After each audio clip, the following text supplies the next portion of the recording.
Hi, welcome to our channel where we share the most intriguing stories. Imagine living peacefully on land your family has owned for generations, only to have a power-hungry HOA president march in, claiming part of it as her own. This is the story of James Wilson, a farmer who faced arson, betrayal, and a courtroom showdown to protect his legacy. Justice, however, would have the final word. James Wilson, a 62-year-old farmer, stood at the edge of his sprawling 30-acre property in Caldwell County, Texas, watching the sun cast a golden glow over the fields. This land had been his sanctuary for as long as he could remember, a legacy passed down through 3 generations of Wilsons. The fertile pastures, 2 sturdy barns, and the modest farmhouse were more than just property. They were a part of his soul. James had spent decades tending to the land, raising crops, and maintaining the tools and tractors that were the backbone of his livelihood. Around him, however, the world was changing. Over the past 10 years, high-end residential developments had begun to encroach upon his once secluded farm. The latest of these Woodridge estates lay just beyond his western fence line, gleaming with uniform rows of luxury homes and manicured lawns. The neighborhood boasted the sort of suburban perfection that made James wince. Along with it came the inevitable presence of homeowners associations, HOAs, entities he avoided like a bad harvest. Developers and real estate agents had frequently approached James, offering lucrative deals to buy out his property. Each time, James had firmly refused. His land was not for sale, no matter the price. To him, the farm was more than just acres of dirt and timber. It was a testament to his family's perseverance. The same steadfastness applied when HOA representatives had come calling. They'd offered him memberships and benefits, suggesting he could integrate his land into their polished suburban network. James had always politely declined. Despite this, James remained a good neighbor. He'd exchanged polite nods and casual conversations with the residents of Woodridge Estates. However, the arrival of a new HOA president, Karen Thompson, changed everything. Karen was a sharp, ambitious woman in her late 40s, infamous for her domineering attitude. Almost immediately after taking office, she began spearheading efforts to enhance the community. Karen's efforts weren't limited to the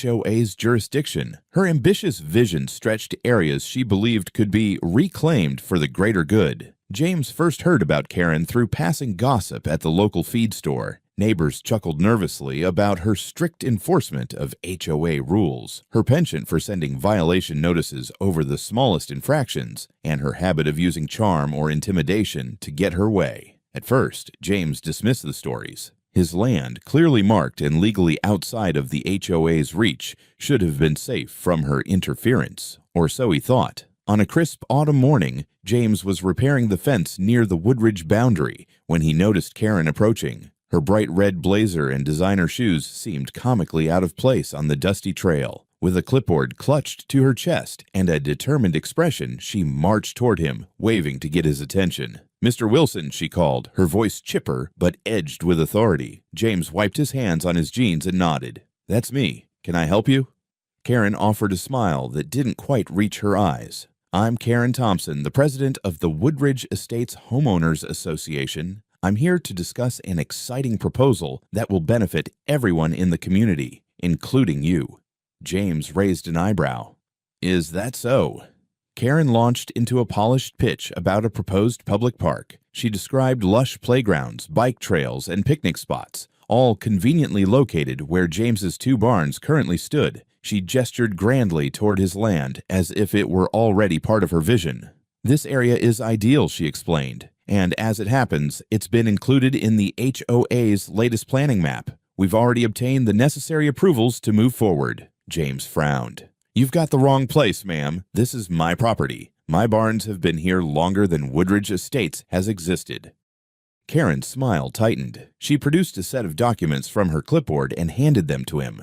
"These maps and permits confirm that this portion of the land is under HOA jurisdiction. You'll have 2 weeks to remove any personal belongings and vacate the area. After that, construction will begin." James's chest tightened as he flipped through the papers. Something about them felt off, but he couldn't pinpoint what. "This land's been in my family for 3 generations. I've got the deeds to prove it." Karen gave a saccharine smile. "If you can produce documentation, I'd be happy to review it. but I'd suggest cooperating. It'll save everyone time and trouble." Without waiting for his response, Karen turned on her heel and strode back toward her car, leaving James standing in the dust with a mixture of confusion and anger. As the sound of her tires faded, James made up his mind. He'd fight to protect what was his. For now, the land remained quiet, but James could feel the storm brewing on the horizon. The 2 weeks Karen had given James passed like a slow-burning wick. Each day, he found himself pacing his property, replaying their conversation in his head. The documents she had handed him sat on his kitchen table, glaring at him like an accusation. He had read them over and over, searching for anything legitimate, but his gut told him they were forged. Determined not to leave anything to chance, he had driven into town to meet with his lawyer, Stephen Baxter, a man known for his meticulous work and no-nonsense approach. Stephen had examined the papers carefully. "These aren't worth the ink they're printed with," he said, pointing to discrepancies in the maps and signatures. "Your land is clearly outside their jurisdiction, and unless you've signed something, and I know you haven't, they have no claim to it." Relief washed over James, but Stephen wasn't finished. "That said, I'd recommend covering your bases. Double-check your boundary surveys with the county, and get fresh copies of your property records. Also, set up some cameras near those barns. You've already seen how aggressive this woman is. Better to be prepared." James followed Stephen's advice to the letter. He spent the next few days setting up motion sensor cameras around his property and filing requests at the county clerk's office for updated property records. By the end of the week, he had solid proof that his land was his alone. Yet something about Karen's confidence unsettled him. People like her didn't back down easily. On the 14th day, James woke early to the sound of heavy machinery. The low rumble of engines and the metallic clank of equipment echoed through the crisp morning air. He hurried to his barns and froze at the sight before him. 3 large trucks and a bulldozer were parked near the edge of his property, surrounded by a crew of workers in bright orange vests. Among them stood Karen, clipboard in hand, issuing instructions with the air of someone who owned the world.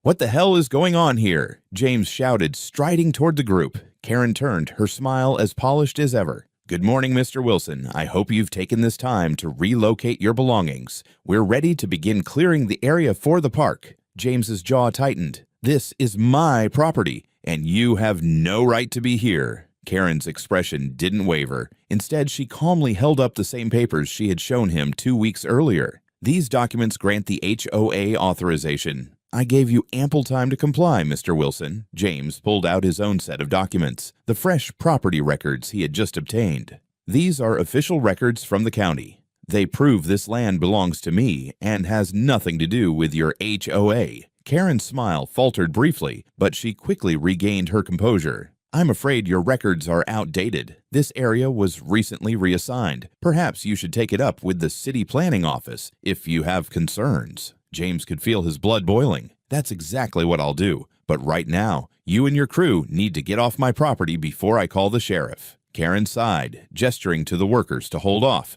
"Mr. Wilson, I'm trying to be reasonable. Do you really want to escalate this? You'll be delaying a project that benefits the entire community." "Get office my land," James repeated, his voice steady but firm. Karen's eyes narrowed, but she finally nodded. "Fine. We'll pause for now, but don't think this is over." She motioned for the workers to pack up, her heels clicking angrily as she stomped back to her SUV. James watched the trucks rumble away, his fists clenched tightly at his sides. He didn't need to be a mind reader to know that Karen wasn't retreating. She was regrouping. Whatever her next move was, James would be ready. For now, the barns and his land were safe, but the unease lingered like a storm cloud on the horizon.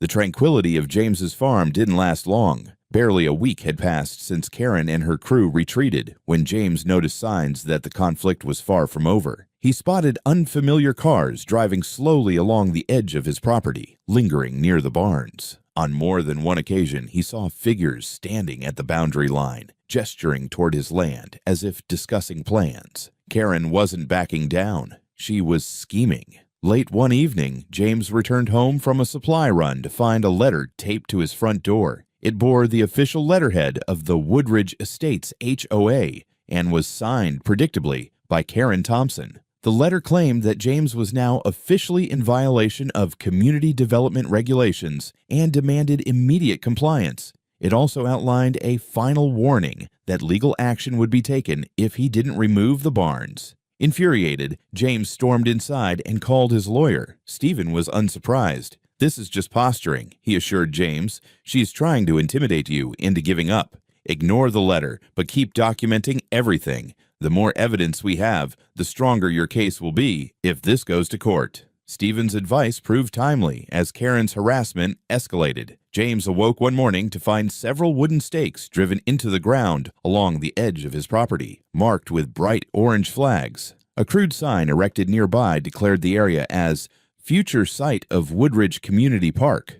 Furious, James grabbed his phone and called the sheriff's office. When Deputy Mason arrived, James explained the situation, showing him the stakes and the documents proving his ownership. Mason shook his head. "This is clearly your property. I'll make sure these get removed, and I'll have a word with Karen about trespassing." Karen, of course, denied everything. When the deputy visited her, she claimed ignorance and insisted the markers were part of a preliminary survey for the park.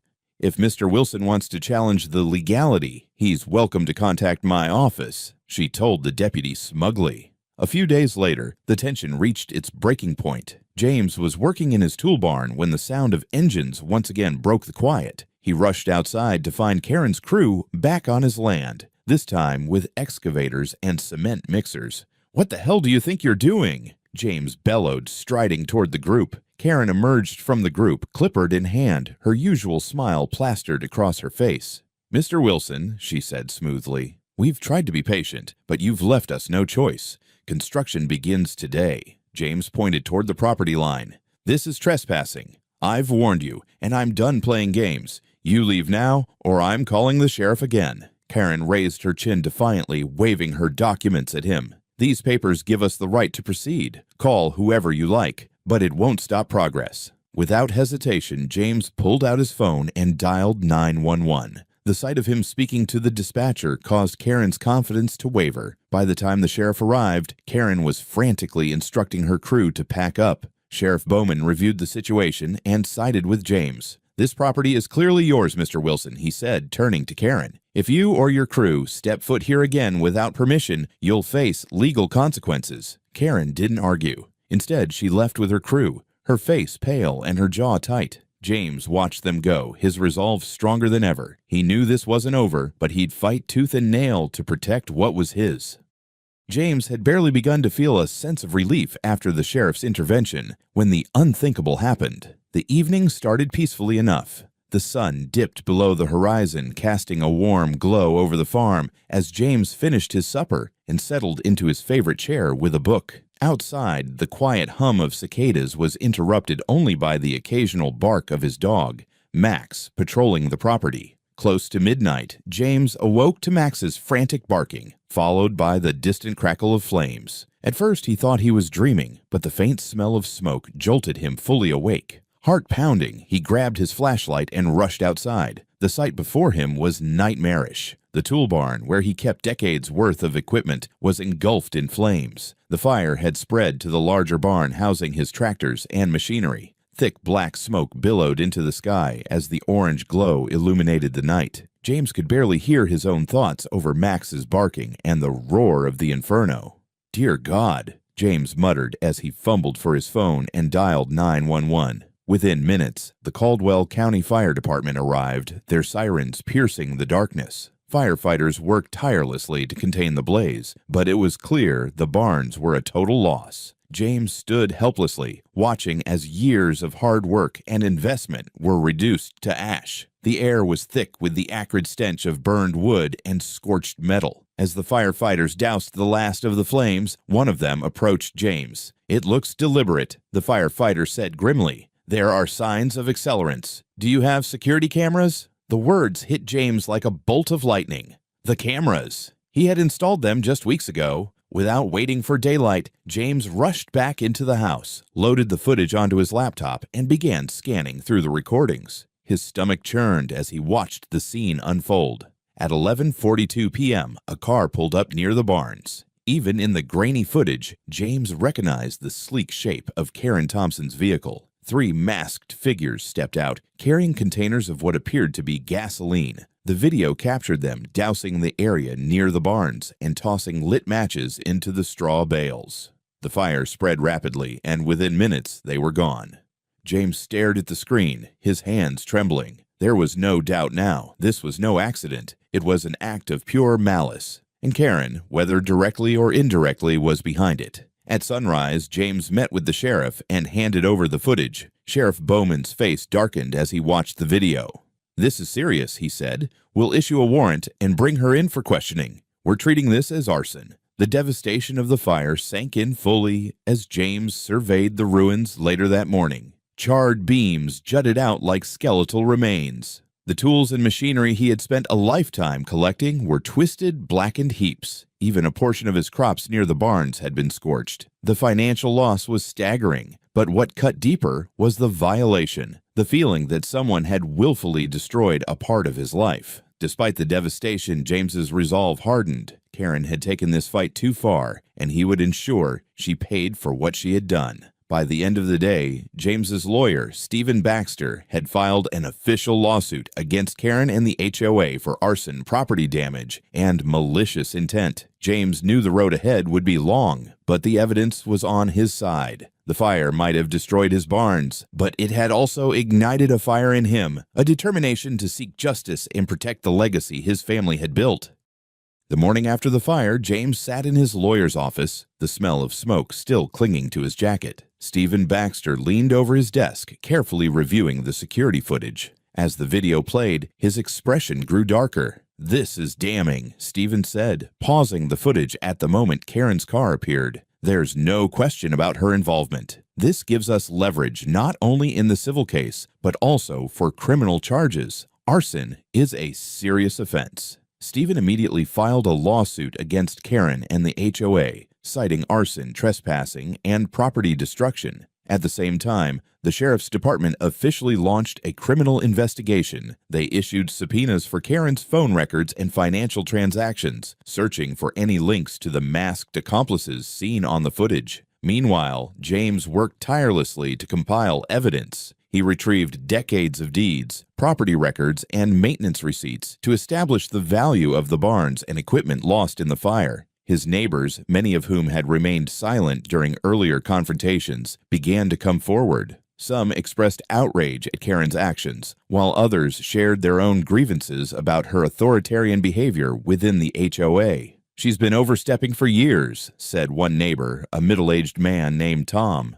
"Fines for ridiculous things, threats to sue if anyone pushed back. She's got a long history of bullying people." This flood of support bolstered James's confidence. His lawyer began collecting testimonies from these neighbors, building a broader narrative of Karen's abuse of power. It wasn't just about the fire anymore. It was about holding her accountable for a pattern of reckless behavior. As court dates were set, Karen attempted to deflect. She denied all involvement, claiming the security footage was misleading and insisting she had been home the night of the fire. But her bravado was beginning to crack under the weight of mounting evidence. Despite the emotional toll, James found solace in the solidarity of his community. For the first time in years, people seemed united, not just in opposing Karen, but in supporting his fight for justice. Though the road ahead promised to be grueling, James was ready. With evidence in hand and a community behind him, he prepared to take the fight to court.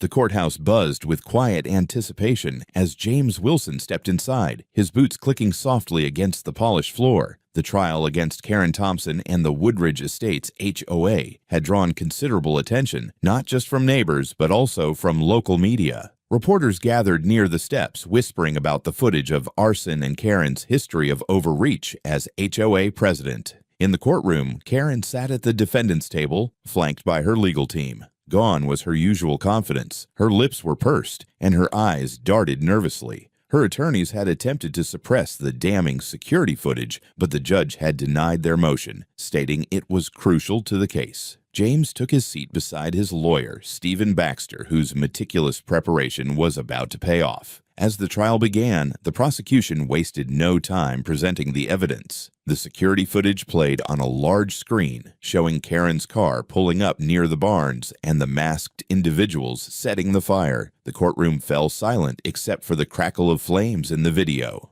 "Ladies and gentlemen," the prosecutor began, "this is not just a case of property damage. This is a deliberate act of arson carried out with malicious intent, orchestrated by someone who believed herself above the law." Karen's lawyers argued that she had no connection to the masked accomplices and that her car's presence near the scene was a coincidence. But the prosecution countered with phone records showing calls between Karen and one of the suspects mere hours before the fire. Financial statements revealed suspicious withdrawals that coincided with payments made to one of the accomplices. Next came the testimonies. James took the stand, recounting his interactions with Karen in vivid detail, the forged documents, the threats, and her blatant disregard for his ownership. "This wasn't just an attack on my property," James said, his voice steady but laced with emotion. "It was an attack on my family's legacy, on everything I've worked for my entire life." Several neighbors also testified, describing Karen's history of bullying and her relentless enforcement of HOA rules. One neighbor, Tom, shared how Karen had fined him for non-compliant landscaping, simply because he planted wildflowers instead of grass. "She used the HOA like a weapon," Tom said, his voice tinged with bitterness. Karen's defense tried to paint James as a stubborn landowner, unwilling to cooperate with progress, but their arguments fell flat against the mountain of evidence. By the time closing arguments were delivered, it was clear which way the case was leaning. The jury deliberated for less than a day. When they returned, the verdict was unanimous: guilty. Karen was convicted of arson, conspiracy, and fraud, and sentenced to 8 years in prison. Two of her accomplices received 5-year sentences each. The HOA, though not directly involved in the fire, was found liable for failing to supervise its president's actions and ordered to pay James $1 million in damages. As the judge delivered the final sentence, James felt a weight lift from his shoulders. Justice had been served, not just for him, but for every neighbor who had suffered under Karen's reign. Her power had crumbled, and the community could finally begin to heal. As Karen was led away in handcuffs, she glanced at James. Her once defiant expression was now replaced with something that resembled regret. But James didn't flinch. The woman who had nearly destroyed his life would now face the consequences of her actions. And for the first time in months, James felt a sense of peace returning to his land and his heart. The courtroom victory was only the beginning of James's journey to rebuild. In the weeks following the trial, he poured his energy into restoring his farm. The compensation awarded by the court, a substantial $1 million, was both a blessing and a bittersweet reminder of everything he had lost. His barns, once a symbol of his family's hard work, now lay in charred ruins, but James was determined to rebuild them even stronger than before. Construction crews arrived on the property, carefully clearing the debris and laying the groundwork for the new structures. James worked alongside them whenever he could, his calloused hands familiar with the rhythm of building. The sight of the new barns taking shape brought a flicker of hope to the farm, a symbol of resilience in the face of destruction. Meanwhile, the fallout from the trial sent shockwaves through Woodridge Estates. Karen's conviction had left the HOA in turmoil. Residents who had once quietly endured her authoritarian leadership began to voice their frustrations. At the next HOA meeting, a vote was held to dissolve the current leadership entirely. A new board was elected, composed of reform-minded members like Tom, the neighbor who had testified against Karen. One of the new board's first acts was to issue a formal apology to James. The letter, signed by the entire HOA board, acknowledged the harm caused by their failure to rein in Karen's behavior. "We cannot undo the damage, but we hope to rebuild trust with you and the community," it read. James accepted the apology, though he knew trust would take time. The community, however, began to rally around James. Neighbors who had once been strangers stopped by to offer help. Some brought meals, others offered to help with the rebuilding, and a few even donated tools and equipment to replace what had been lost. For the first time in years, James felt a sense of belonging, even with the encroaching suburbs. As the new barns neared completion, James invited his neighbors for an open house on his property. The gathering was small but meaningful, a chance to thank those who had supported him and to show that his farm was not only standing, but thriving. Karen's sentence and the HOA's reformation became a cautionary tale for the county. News of the trial and its outcome spread, prompting other communities to scrutinize their own leadership and practices. James had not just defended his property, he had sparked a larger conversation about accountability and fairness in suburban governance. By the time the last nail was driven into place on the rebuilt barns, James stood back and surveyed his land. The wounds of the past months were still healing, but the sight of the sturdy new structures filled him with pride. The legacy of his family was intact and justice had prevailed. Looking out over his restored farm, James felt a deep sense of peace. The fire had nearly destroyed everything he held dear, but it had also reignited a strength within him and a belief that no matter how daunting the battle, standing up for what's right was always worth it. Months after the trial, the scars left by Karen's actions had begun to fade, though the lessons they brought remained. The farm stood tall once again, its newly rebuilt barns gleaming under the Texas sun. James Wilson, now surrounded by a more supportive community, felt a renewed sense of purpose. His land was more than just his home. It was a symbol of resilience, a testament to the value of standing firm against injustice. Woodridge Estates, once dominated by Karen's overreach, had transformed. Under the new HOA leadership, a culture of fairness and transparency emerged. Residents who had once feared retaliation now collaborated on projects to improve the neighborhood in ways that respected everyone's property and individuality. James found himself surprisingly connected to this new spirit of neighborliness. Neighbors often stopped by for advice or to share a meal. His annual harvest festival, once a small family tradition, had grown into a community event. Children played near the fields, laughter filling the air as the farm became a gathering place for all. One evening, as the sun dipped below the horizon, James stood on his porch sipping coffee and watching a Max chase fireflies across the yard.